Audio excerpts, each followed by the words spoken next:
Lion, the king of the jungle. রাত পুরো জঙ্গল নিস্তব্ধ, হাওয়া থেমে গেছে, পাখিরাও চুপ। হঠাৎ এক গর্জন, এমন গর্জন যা বুকের ভেতর কাঁপন ধরিয়ে দেয়। 8 কিলোমিটার দূর থেকেও শোনা যায়। এই শব্দ মানে একটাই, মৃত্যু কাছে। এটা কোনো সাধারণ প্রাণী নয়, এটাই সেই শিকারী যাকে পুরো জঙ্গল ভয় পায়, জঙ্গলের রাজা, সিংহ। কিন্তু সত্যি কি সে রাজা, নাকি এটা শুধু একটা নাম?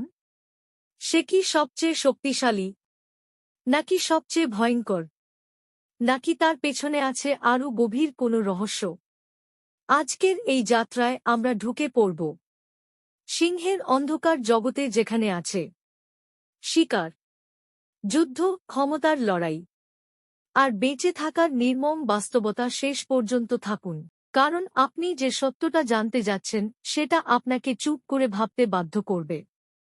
সূর্য ওঠার সাথে সাথে জেগে ওঠে আফ্রিকার বিশাল সাভানা, অসীম ঘাসের সমুদ্র, দূরে চলাফেরা করছে হরিণের পাল। আর ঠিক এই খোলা প্রান্তরেই লুকিয়ে আছে এক অদৃশ্য আতঙ্ক, সিংহদের সবচেয়ে বড় রাজ্য, সেরেঙ্গেটি ন্যাশনাল পার্ক, ম্যাসে মেরা।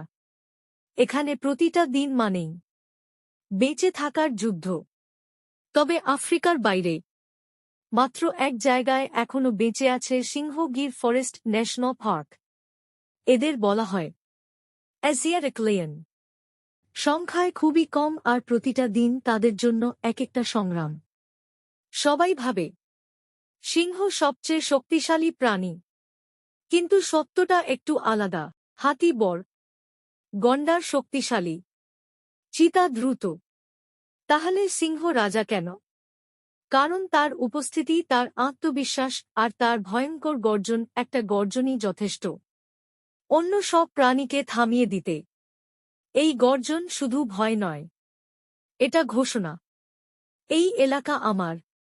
এটা ক্ষমতার ভাষা, এটা শাসনের প্রতীক। মজার ব্যাপার হচ্ছে, এই হিংস্র সিংহ একা থাকে না, সে পরিবার নিয়ে চলে। এই পরিবারকে বলা হয় প্রাইড। একটা প্রাইড মানেই এক বা দুইটি পুরুষ সিংহ, কয়েকটি লেনেস, বাচ্চারা। কিন্তু সবচেয়ে অবাক করা সত্য, শিকার করে লেনেস আর মেল লিয়ন থাকে রক্ষক হিসেবে। এটা কোনো দুর্বলতা না, এটা স্ট্র্যাটেজি। পুরুষ সিংহ যুদ্ধের জন্য শক্তি জমায়, আর মেয়ে সিংহ নিখুঁত শিকারী। আর সিংহের শিকার মানে নিঃশব্দ মৃত্যু। সূর্য ডুবে যাচ্ছে, অন্ধকার নামছে, এটাই শিকার শুরু হওয়ার সময়। ঘাসের ভেতরে লুকিয়ে আছে লেনেস, চোখ স্থির, নিঃশ্বাস ধীর। টার্গেট একদল জেব্রা। 1, 2, 3। হঠাৎ আক্রমণ, ধাওয়া, চিৎকার, ধুলো উড়ছে। মাত্র কয়েক সেকেন্ডে জীবন আর মৃত্যুর খেলা শেষ। একটা সফল শিকার মানেই পুরো প্রাইডই কয়েকদিন বেঁচে থাকবে। আর যেখানেই শাসন, সেখানেই ক্ষমতার লড়াই। কিন্তু সবচেয়ে ভয়ঙ্কর অংশ এখনো বাকি, সিংহের আসল যুদ্ধ নিজের প্রজাতির সাথেই। পুরুষ সিংহ লড়াই করে এলাকা দখলের জন্য, প্রাইড দখলের জন্য। এই লড়াই নির্মম, রক্তাক্ত এবং অনেক সময় মৃত্যুতে শেষ হয়। আর যদি নতুন সিংহ জয়ী হয়, সে আগের বাচ্চাদের হত্যা করে।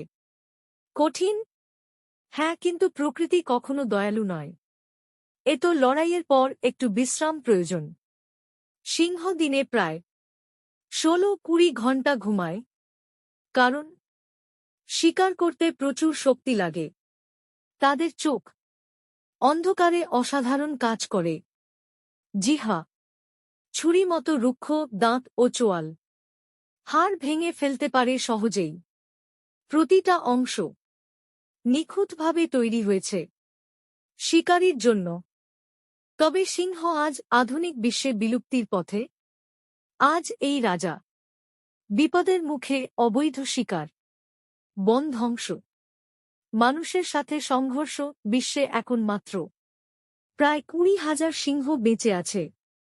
এক সময় যে রাজা পুরো জঙ্গল শাসন করত, আজ সে নিজেই টিকে থাকার জন্য লড়ছে। সিংহ শুধু একটি প্রাণী নয়, এটা শক্তির প্রতীক, এটা সাহসের প্রতীক। এটা প্রকৃতির ভারসাম্যের অংশ। আজ যদি সিংহ হারিয়ে যায়, পুরো ইকোসিস্টেম ভেঙে পড়বে। তাহলে প্রশ্ন একটাই, আমরা কি জঙ্গলের রাজা কে বাঁচাতে পারব? আপনার মতামত কমেন্টে জানান। ভিডিও ভালো লাগলে লাইক দিন। আর এমন সিনেম্যাটিক ডকুমেন্টারি পেতে চ্যানেলটি সাবস্ক্রাইব করতে ভুলবেন না।